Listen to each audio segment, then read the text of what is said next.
Good evening. What can I tell you? I'm a frum guy, Dave. Evidently. Good evening. Today we're learning Maseches Bava Metzia, Daf Memches, and we're starting at the first of the long lines on Mem Zayin Amid Beis. Not we have a Mishnah. Reb Shimon Omer Kol She'akesef Biyado Yado Al Ha'Elyona. Whoever holds the money, cash is king. They have a little bit more power. Now, this was actually a quote from our Mishnah at the open of the parak. And Rashi, which is very high up on the page, Rashi's 1/3 of the way down. Rashi says, Kol she'akesef biyado, paligad derabanan. What did the rabbis say in our Mishnah? Da'amrei nasan lo ma'os yachol lachzor bo. That we had said in our Mishnah that if a person only paid and they didn't do a kinyan on the merchandise, then yachol lachzor bo. And zev yachol lachzor bo zev they can both retract. Upalig Reb Shimon argued, "V'amar lo yachzor ela mocher." That's what we're going to see over here. Reb Shimon says that yado al ha'elyona. What does that mean? Look at what the Brisa says. Mocher hu de matzi hadarbe. The mocher, the seller, is the one who is allowed to retract in a case where there is money. But lokeach lo matzi hadarbe. The lokeach, the buyer, is not allowed to recant his offer. Now let's analyze based on the machlokes we saw yesterday. I amris bishlam ma'os konos. If you want to say that mida oraisa, the money is kona. This was the sheet of Rabbi Yochanan we saw yesterday. That makes sense to me. That if it's kona mida oraisa, that means that really the mocher has done his job. He has the money now, but he can give it back if he wants. He can reverse it. But lokeach lo matzi hadarbe. The buyer can't demand to have his money back. The transaction's over. The money is now in the hands of the seller, and the seller's in charge. He can decide. Elai Amris, like Rish Lakish says that Mos Einon Konos, the Mido Raisa, really that doesn't work. Lokech Nami Lehadarbe. If really Mos are not Kona, then they should both be able to do Chazara. So what does this show you? It's a kasha on Rish Lakish. The Rish Lakish wanted to say that Mos are not Konos Mido Raisa. Says the Gemara, if Mos are not Konos Mido Raisa, why does this Brisa only allow the Mocher to be Chozra on the sale? If Mos are not konos midoraisa, we should let anyone be choser on the sale, even the lokeach. But the Gemara responds, Amar lach Reish Lakish, Aliba de Reb Shimon lo ka'amina. I'm not in the camp of Reb Shimon, says Reish Lakish. Ki ka'amina, my shita is only aliba de Rabbanan. So this brisa that we just saw, the Mishnah, I should say, that we opened with where it says Tanan Reb Shimon Omer, that is the final shita in our Mishnah, and the Mishnah and the parak. At the open of the parak, but he says, I don't hold like that sheet, I hold like the Rabbanan, and therefore this sheet of Reb Shimon is not a kasha on Reish Lakish. Kikamina aliba de Rabbanan. Says the Gemara, Bishlamara l'Reish Lakish. I understand according to Reish Lakish, Hainu de'ika bein Reb Shimon the Rabbanan. I could understand that Reish Lakish, his shita would be the nafkamina between Reb Shimon and the Rabbanan. In that we might have a difference between Reb Shimon and Rabbanan, being whether or not you can have a kinyan if Mos are konos midoraisa. Elo Rabbi Yochanan, according to Rabbi Yochanan, is of the opinion that Mos are konos midoraisa. Well, if he holds that way, then ma'ika bein Reb Shimon l'Rabbanan. Then what would be the difference between the shitas? So says the Gemara, ika bein now de Rav Chizda. The difference would be the difference between Reb Shimon and the Rabbanan within the camp of Rabbi Yochanan is the sheet of Rav Chizda. Let's just say it very clearly. According to Rabbi Yochanan, who holds that Mos are konos midoraisa, the difference between Reb Shimon and Rabbanan is the following. That Rav Chizda has a shita that just like we have Meshicha by Mochrin, Midrabanan, so too we also have it by Lekuchos, by buyers. We also have a din Meshicha. So the Gemara says that's an afkamina between the shitas of Reb Shimon and the Rabbanan in our Mishnah, a small little ukimta. Reb Shimon less led to Reb Chizda, and the Rabbanan is lahu to Reb Chizda. Reb Shimon was of the opinion that there's that cash is king. So he says, less like the Reb Chizda, he doesn't agree to Reb Chizda's shita that we also have Meshicha by Lekuchos, and the Rabbanan say we do. And that's the end of the first little part for today. Let's continue with this sugya. 4 lines from the bottom. Tanan. The Gemara says, Aval Amru Misha Para Dor Hamabu, Midor Hamabu. Remember, our Mishnah said that if a person doesn't keep their word, then they get a slap on the wrist. And the slap on the wrist is a pretty bad curse. The one who took vengeance with Dor Hamabel, who asili para misha eno omid b'diburo, then that's not good. Anytime you don't keep your word, or we'll soon see what the scope is of not keeping your word. You know, if I say to one of my kids, I'll take you to Five Below, and then I don't take them to Five Below, do I have this din of misha para? We have to see exactly what the parameters are, and we will see within the next What? It's a store where everything is $5 or below. It's a fancy dollar store. Very fancy. Very fancy. Okay, so that's what the Gemara says, that we have a Mishnah that says the Mishapar. Now, if you want to say like Rabbi Yochanan, that really midoraisa, that when money changes hands, a kinyan takes place, then I can understand. Mishum hachi koi de aval. Then I can understand why we have this dangerous punishment of not keeping your word. Elai amris like Reish Lakish that most ainun konos. If midoraisa, there is no kinyan when money changes hands. That currency doesn't create kinyan. Merchandise does, like we said at the open of the parak. Then I might koi de aval. Then why, if most are not konos Reish Lakish, why would there be a punishment of aval? That that the one, capital O, that the one who paid who gave the punishment to the Dor Hamabel, this person's going to get the same punishment. So the Gemara says Mishum Dvarim, because of words, because he didn't keep his word. Says the Gemara, Uvidvarim, words alone, Mikoy ve'aval, just because of words alone, you get this massive consequence. Again, back to the question of me committing my kids to take them somewhere, or me telling anyone that anything. I tell an employee, I'm going to work on something for you, and I don't do it. That gets the punishment of Misha Para. Says the Gemara, just because of words, we're going to be in a scenario of aval, of this consequence. So says the Gemara, that can't be. Turning to the top of Mem Chesed Aleph, the Mishnah says as follows, the Brisa, I should say, it's a Tosefta. Reb Shimon Omer, Afal Pisha Amru Talis Kona B'dinar Zahav, even though we do say that a talis, that a garment can be purchased with a dinar zahav, namely, the way to translate this is that if I make a kinyan on a talis, it forces payment with gold coins. Ve'ein dinar zahav kona talis, but paying the gold coins doesn't mean that I've made a kinyan on a talis. Mikol makom kach halacha. Nevertheless, that is in fact the halacha, that if after paying he changes his mind, he's allowed to go back and he may still get aval mishapara. That's what the din is over here. It's not clear from the Gemara what that means. It requires some Rishonim to understand this, but so says the Gemara. But look at this, aval amru, that you are allowed to back out, but if you do back out, misha aval amru mishapara me anshe dor hamabul, and now we have a longer list. Just like Hashem took exacting payment me anshe dor hamabul from the people of the flood, me anshe dor aflaga from that time period. Ume anshe Sodom ve'amora. Yikes, we're getting really bad here. We're going through all the bad moments in Jewish history. Ume Mitzrayim bayam. What? They're good moments in Jewish history. Well, the people weren't so good. They got consequences. But the Mabul? So, who cares? What? Mitzrayim bayam or enemies. What? Mitzrayim bayam. No, I'm saying the world, the people were bad. Yeah, these are good times in Jewish history. From their enemies. First of all, Dor HaMabul was an indictment on society. That was very, very broad.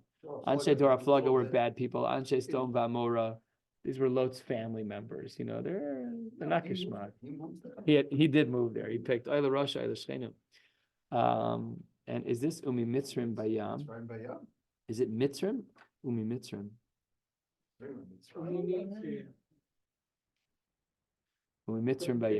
So those who got these kinds of punishments, who so that these people who go back on their word in the case of a transaction, so then they get this punishment. Now look at this: a person who's only making transactions with words. I verbally commit to do something, to make a transaction, lo kana. And if one recants on that, let's say you and I agree, Phil, I'll sell you my car. Thank you very much, David. We agree to a price. The rabbis are not happy with you. They don't like the way that you think. Rashi says on the third line, that's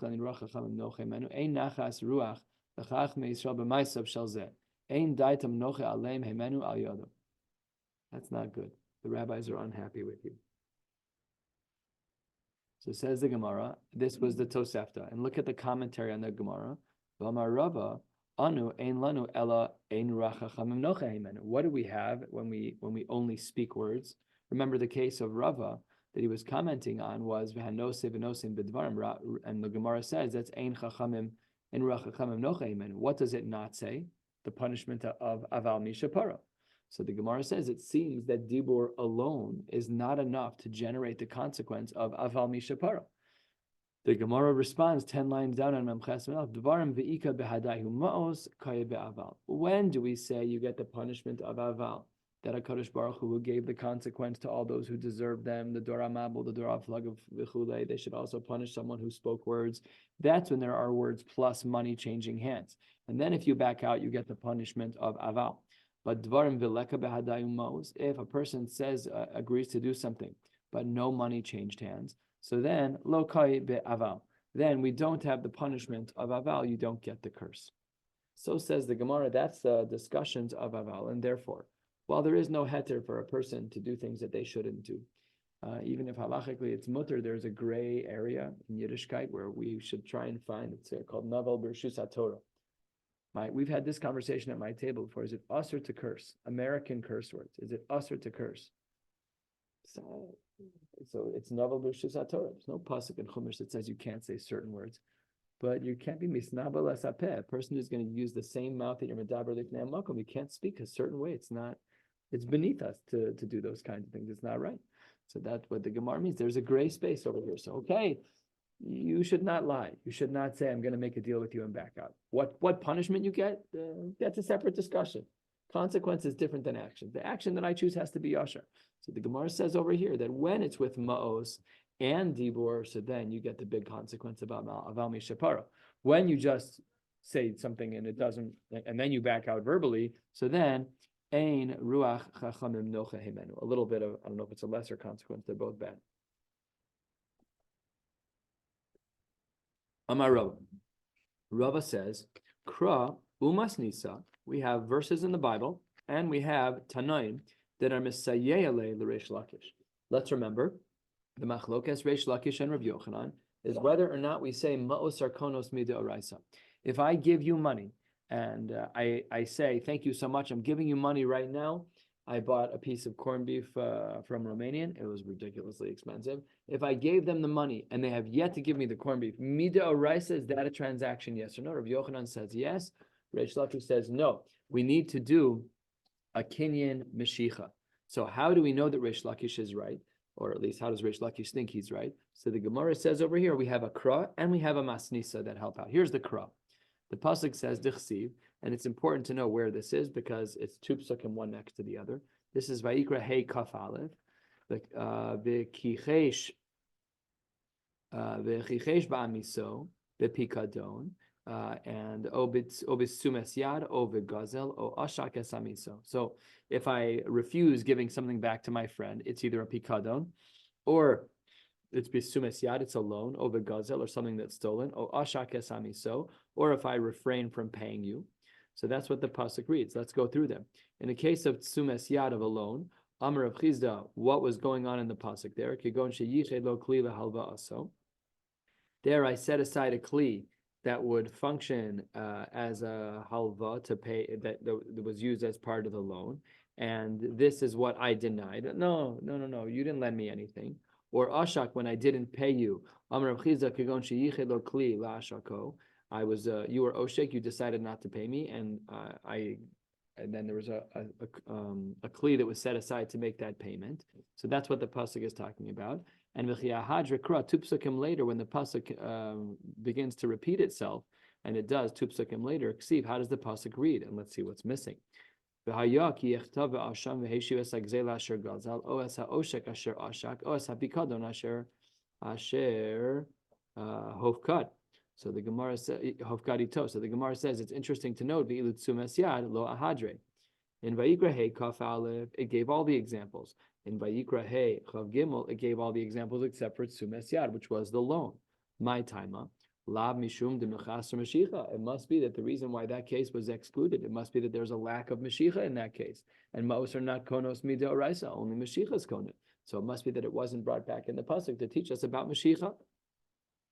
It says the Gemara, Amarle Rav Papa the Rava, Ema me Oshek hu de Hadar Kra. Maybe we could learn about loans from Oshek, from not paying an employee. It's a bit of a broader concept. Says the Gemara, no, Hacha b'mayaskin, and what was going on in the case of Oshek. Kigon shenatlu mimenu v'chazru v'ifkidu etzla. A very, very narrow ukimta. That what was happening with Oshek is that when I owed you money, I gave a kli that was worth your salary. You came over and took the kli as payment, and then you gave it back to me in the form of a pikadon. So that was the ukimta to what was going on in the pasuk by Oshek. Says Gemara, if that's true, I know pikadon. Then we have two cases of pikadon. We have the Oshek that I circled back and gave to you to hold on to. And we have regular case of pikadon, which was mefurish in the pasuk. So the Gemara says halfway down on Mamches Medalav, yes, there's Trey Gavne Pikadon. There's two different kinds of Pikadon. There's regular Pikadon and there's this circuitous type of Pikadon that we just saw in the case of the Oshek. Yachi, says the Gemara, then Sumes Yad Nami Lehadra Velukme. Why is it that the pasuk didn't come back and talk about loans again? It must be Kigon Shenat Lo Heimenu B'Chazar B'Yifkidu Etzlo. Perhaps Sumes Yad wasn't spoken about because it was the same as the other case. It was the same in that after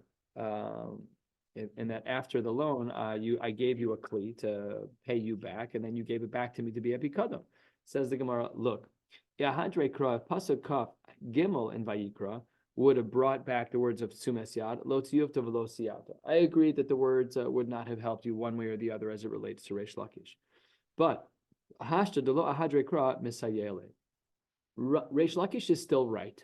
At the end of the day, Parak Hey pasuk Chaf Aleph speaks about Sumes Yad and all of the other different types of things. It speaks about Pikadon, it speaks about Sumes Yad, it speaks about Gezel, it speaks about Asha. And two psukim later, it speaks about all of them except for Sumes Yad. Reish Lakish looks at that and says, I'm allowed to make a diuk on that. And the diuk I'm going to make is that most are not konos midarai, so you need Mashiach. So says the Gemara, hold on one second. Utsumes Yad lo ahadre kra. You're right that we don't see the words in Perek Hey pasuk Chav Gimel of Tsumes Yad. However, the Brisa says that Tsumes Yad, that the loan case, the loan example in the pasuk was already included in another way.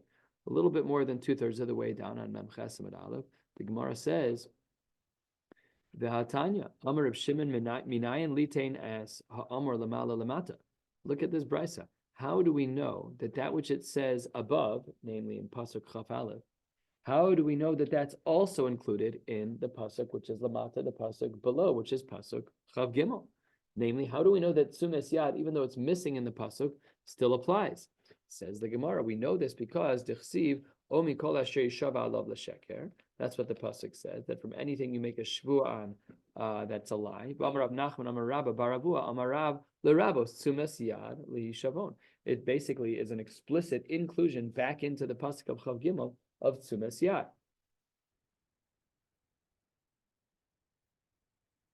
So that's why the Gemara says that perhaps we really don't have room for Reish Lakish to make his diuk. Reish Lakish was trying to say, like, look, in Parak Chaf Aleph it says Tzumas Yad, and in Pasuk Chaf Aleph, it says Tzumas Yad, and in Pasuk Chaf Gimel it was left out. The fact that it was left out gives me room for inference. Why did the Torah do that? So therefore, I say that most are not konos, and really you require Mashiach to make a king. Then the Gemara says, okay, we have a brisa that says Tzumas Yad is supposed to be included.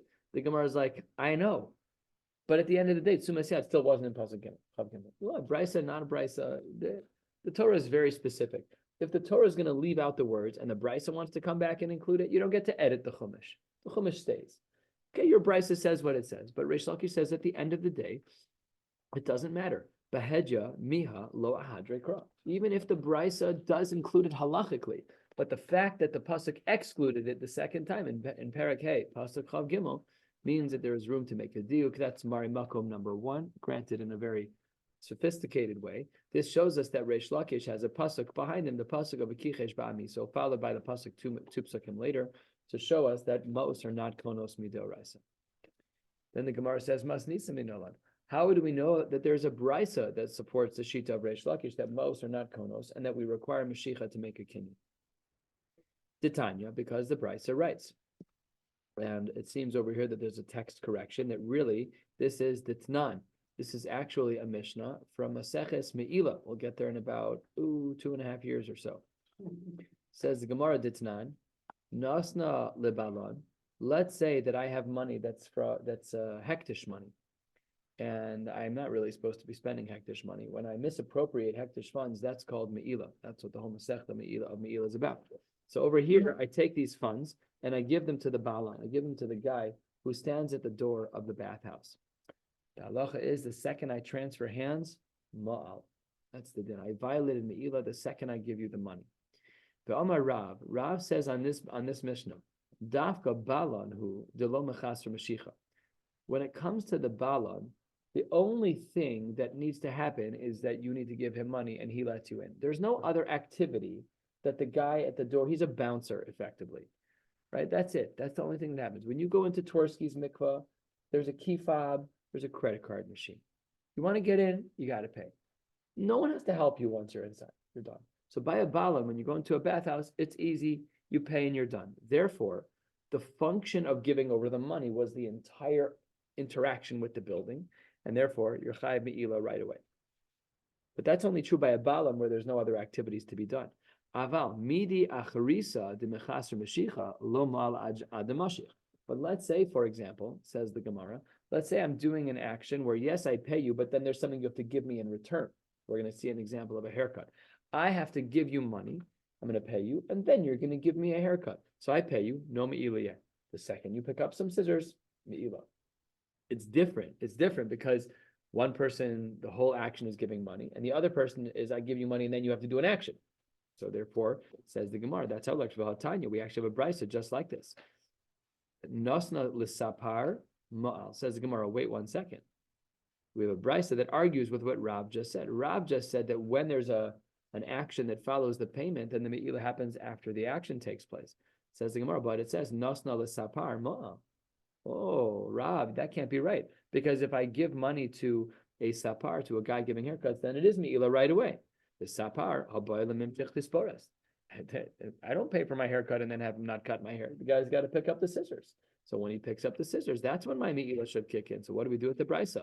Says the Gemara, when do we say that paying a sapar, paying someone to give you a haircut is me'ila right away? The second you give the money, that's besapar nochri.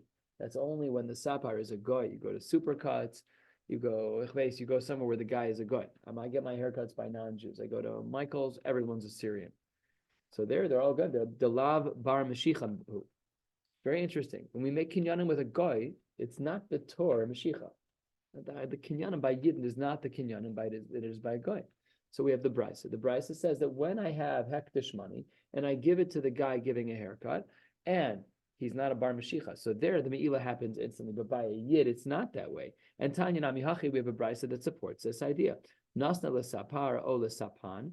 If I give the hektish dollars to someone who's a sapar, that's a person who gives a haircut. O l'sapan, from the word svina, someone who is a ship captain. O l'chol bali umnus, or any professional activity.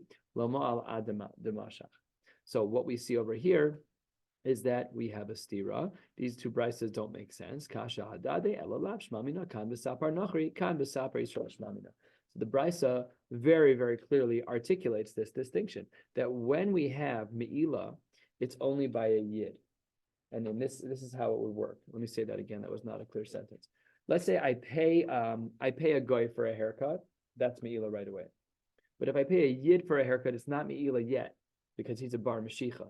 So when he is a bar mashicha, I give the money, no me'ila yet. The second he picks up the scissors, me'ila. What does that show you? It shows you that mashicha is the kinyan. What is shitas Reish Lakish? That mashicha is the kinyan. So this brisa is the raya for Reish Lakish. And switching gears now and going to the shita of Rabbi Yochanan without much of a transition, the Gemara says 3 lines from the bottom of Memches Med Aleph, V'chein Amar Rav Nachman Davar Torah Ma'os Konos. Right, this is the opposite of Reish Lakish. Then now we're talking about the shita of Rabbi Yochanan. Rashi picked this up, obviously, on the second of the wider lines in Rashi. Rashi says, V'chein Amar Rav Nachman Ki Rabbi Yochanan. Right, we've been discussing for the last Amud 2 Mari Mekomos, the Kra, the pasuk of the Kichesh Ba'amiso, and the Bryce about the Sapar that supports Reish Lakish. Then the Gemara, without any transition, goes straight into Rabbi Yochanan. Rashi's like, I got you. It's Rabbi Yochanan. I know it doesn't say it in the Gemara, it's Rabbi Yochanan. So what is the Raya of Rabbi Yochanan? The Mos Konos, Badka Levi b'Masnisa v'Ashkach. Levi looked into this and he put it into his Mishnayos. I wonder if historically that means that it was added to a Tosefta because Levi and Bar Kapara were the ones who put together the Toseftas. And what does it say in the Tosefta? Nosna l'siton ma'al. That once somebody gives the hektish money to a siton is like a wholesaler, someone who does selling. So then ma'al right away, Rashi, keywords, Rashi says ma'al, bottom Rashi and bottom line of Rashi, Ma'al afal gav de lo moshach. That is quintessential Rav Yochanan. Mashiach is not what's required midoraisa. We only require Mashiach midorabanan because we're afraid that someone will say that it was nisrafu ba'aliyah. So here the Gemara says that we have a beautiful raya according to Rav Yochanan that most are konos. Turning to the top of Memches and the Beis, if that's true, says the Gemara, then we have a problem. What's the problem? Alakasha the Resh Lakish. The brisa that we just saw about the Siton, about the wholesaler, is perfectly against Resh Lakish because there was no Mashiach, and yet we see that most are konos and no Mashiach is required. So says the Gemara, Amar lach Resh Lakish, Hamani Reb Shimoni, as we saw before. Perhaps the brisa that's on the bottom, the brisa that Levi looked at, where it said Nosna l'Siton Ma'al, maybe that's all in the camp of Reb Shimon, as he said earlier, and therefore not a question. Okay, Memches and Beis, things get a little easier here. The Gemara tells us as follows: Aval Amr Misha Para v'chule. We had said in our Mishnah that there is a curse of sorts. That if a person verbally, and now we know how to qualify it more, if a person says that they're going to do a transaction and gives money, that if they back out, they get the punishment of Misha Para, where we say that if you do back out, then you should get the same punishment of the Dor Mabul and the Dor Aflaga. Itmar Abai Amar Oduye Modi'in on lay. That we just say out loud, by the way, we're just letting you know that you're about to get a consequence. The Kodesh Baruch Hu is going to punish you. Rava Amar, no, Meilat Laitina, we actually curse the guy. We say, Hashem should punish you, just like, not like, by the way, you should know Hashem's going to punish you. We ask Hashem to punish you. This is a big machlokes Amoraim between Abai and Rava. Says the Gemara, Abai Amar Odu'e Modi'in on lay. How do I know that you should only inform them of the curse and not actually curse them? Because, says the Gemara, says the Gemara, that the princes among your nations you should not curse. What does that mean? It's not my job to curse somebody. And let HaKadosh Baruch Hu do his thing. That's not my space. The pasuk says in Chumash, don't do that. Rava argues and says, Meilat Laitin le. No, we in fact do curse the person. And look at this crazy taich in the pasuk. It's beautiful because it fits so nicely. It says Dichsiv be'amcha. It's only when a person is ba'oseh ma'aseh amcha. When do we say we're not allowed to curse another yid? That's the nasi the amcha lo sa'or. When you're acting like a yid, when you're acting like amcha, say there, we won't give you a curse. When you're acting like a behema, then you deserve a curse. You don't get to pull the Jewish card every time you misbehave. If you're not a yashar person and you're making promises and you're doing terrible things, sometimes we're supposed to drop a curse on you. And we paskin like Rava that we drop a curse. The taich is correct. Next time you read this pasuk, or what does that mean? When you're acting like a yid, fine, we won't punish you. But when you're not acting like it, you're acting like a behema, then you deserve a slap on the wrist, and we're going to curse you straight out. One Jew cursing another. And that's not just mutter, that's the din. That's what the Mishnah meant. When the Mishnah said aval mishepara, that by the way, if you back out when you shouldn't, when you're not supposed to back out, once money is transferred, you're getting a curse. Rava says that's ladina. That's only when you're behaving like a Jew. How do I know this to be true? Because the Rav Chia bar Yosef he had money from salt. L'sof Iker milcha, and then the value of the salt went up. Also, lakame de Rav Yochanan, what am I supposed to do? Amarle zil havlahu. You need to give it back to him. You need to give back, even though it's at a higher price right now. Be'ilo kabil alecha mishepara, and if not, then we will have to. We will have to accept for you, meaning we'll put upon you mishepara. Now, the person that we're talking about is Rav Chia bar Yosef, who was a Talmud Chacham. Now, be'i amris odu'e modi'inan le. If Rava says you want to say like my partner Abaye, who says we don't drop the curse, and Abaye invoked the pasuk of v'nasiva amachalo sa'or, but without taiching, so he seems to say you can't curse another Jew. So then, Rav Chia bar Yosef bar Oduyehu, Rav Chia bar Yosef was an Amora. You think he needs to know a Mishnah in Maseches Bava? We're Amoratim. We need to learn the Mishnah Maseches Bava Metzia, and we're going to forget it very quickly. So we need to be told those things. You think a great Amora who knew Shas backwards and forwards, like on the tips of his fingers? It doesn't make sense that we would have to only inform him. It must be that we were going to actually drop the curse, like Rava said. So that's the raya for Rava. Says the Gemara, no, that's not a raya for Rava. Ve'elamai, we're a quarter of the way down. Meilad laitin alei. You think there's an Amora whose behavior should be spitz. People who are steeped in learning don't misbehave. People who are steeped in learning are refined, and we do things the right way. So there's no way. Valhamai. Melad Laitinanle, Reb Chia Bar Yosef, Asil Kibule Ale Latusa Derabanan. Is it possible to even have a hasaga that an Amora would behave in such a way where Rabba would have to drop a curse on him? He's a Talmud Chacham Muflag. It's not even reasonable to assume. Ella, it has to be that the case is different. It can't just be a case where Reb Chia Bar Yosef is in a scenario where he might get cursed. It just can't be. He's too great. He's too great of a person. It says the Gemara, Ela Reb Chia Bar Yosef eravon hu deyavile. There was a guarantor. They basically gave him a collateral to hold on to, and that's what we were talking about. And who savored kenegdo hu kone? He didn't know, Reb Chia Bar Yosef, if it was only kenegdo hu kone, that if you give me collateral to hold against your loan, that the collateral becomes mine. Let's think about it. All right, let's say that I go into Ari Crown for meetings. I went to Ari Crown this week for a meeting, and they took my driver's license and they gave me this necklace that says I'm a visitor. Okay, now obviously it's just one to hold over the other. Let's say that I went into Ari Crown and I gave them my driver's license and they gave me a gold bar. What's the function of my driver's license? To make sure I get back the gold bar. Push it. It's collateral. It just holds a little cloud over my head. What's the value of that thing, right? So does it mean that they get, let's say that my credit card, my license is worth, my credit card is not worth very much. Let's say my license is worth $50. So that means if I take the gold, they get to keep $50. What's the function of the collateral? This is a machlokas samurai. But Amar le Rav Yochanan, kenegdo kulahu kona. No, when you leave collateral, so the collateral functions as your capacity to purchase the whole thing if the guy defaults. And let's see the machlokas now expressly. Itmar, a ravon, when there is collateral, Rav Amar kenegdo hu kona. That amount of money of the Eirav on the collateral only gives you the value of the collateral. Rav Yochanan Amar, keneged kula hukona, that the collateral actually gives you access to the entire item. Let us see now a lengthy, sophisticated question. We're going to stop 7 or 8 lines from the bottom of the page. Meisvei, we have a brisa. This brisa can be found in this Masechta a little bit later on Ayin Zayin, not too far away. Hanose ne'ravon lechaver, I give collateral to my friend to guarantee our transaction. V'omar lo, and he says, Imani chozer bi eravuni machulach. I'm giving you collateral to make sure that I follow through. In the event that I backtrack, you get to keep my collateral.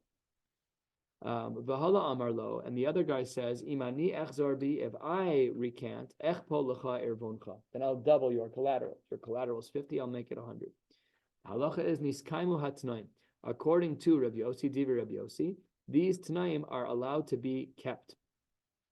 And says the Gemara, Rabbi Yossi Latame. Why does Rabbi Yossi say this? Because Damar Asmachta Kanya.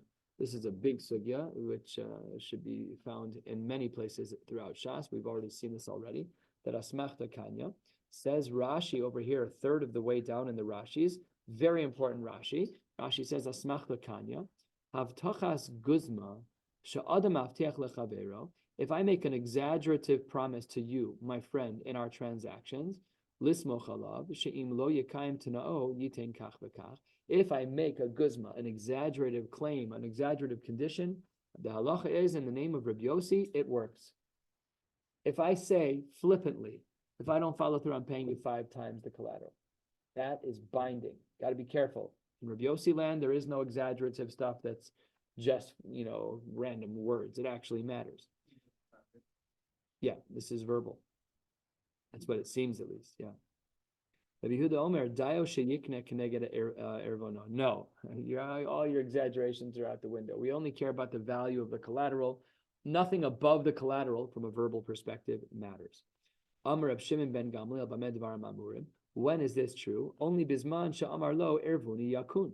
Only when the person who gives the collateral says that my eravon is konen. Right, that I want you to hold on to my collateral. If I sell a house or I sell a field worth 1,000, and I put down 500 against the 1,000, I paid half without saying the phrase ervuni yakun, kana, that works. So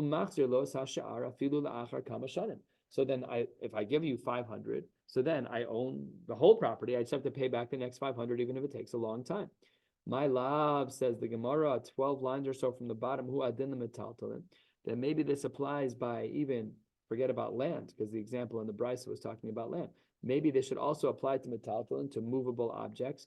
Bidistama kani luhu kulhu. Maybe we should say that the metaltalin is also purchased in full, not just halfsies, but when I put down a collateral, it means I could own the whole thing at some point, which is a kasha against Rav, because Rav, a third of the way down, said Itmar Eravon, Rav Amar Kenegdo Hukone, that you only acquire the value of the collateral. Yet here in the Brisa, it seems that by metaltalin, that you can acquire the whole entire thing. It says the Gemara lo, that's actually not what's happening, and this is therefore not a kasha on Rav. Really, metaltalin bidistama lo kani. That really, when it comes to metaltalin, if he gave a payment stum without saying the words ervuni yakum lo kani, that's actually not binding at all. And says the Gemara umay shna. What is the difference over here between karka and metaltalin? Karka, when it comes to land, dibikaspa kanile mamish. What are you going to do with land? You're gonna pick it up. There's no kinyan mashicha by karka. So says the Gemara, when it comes to land, the only way that a person can ever acquire land is with kesef. Therefore, kanile lekule. Therefore, the collateral functions against the entire value of the land. However, metaltale, when it comes to movable objects, delo kani elo lekibule mishepara, that the only way to acquire it is with the threat of mishepara, namely, is that you have to do mashicha, you have to do something. Lo kani lekule. Therefore, the collateral will not function over everything, and therefore, this brisa is not a kasha on Rav. Tomorrow we'll start with lema kitanoi, and what we'll see is that the machlokas that we just learned about today between Rav and Rav Yochanan seems to continue into the Tanaim. Wishing you all a beautiful night.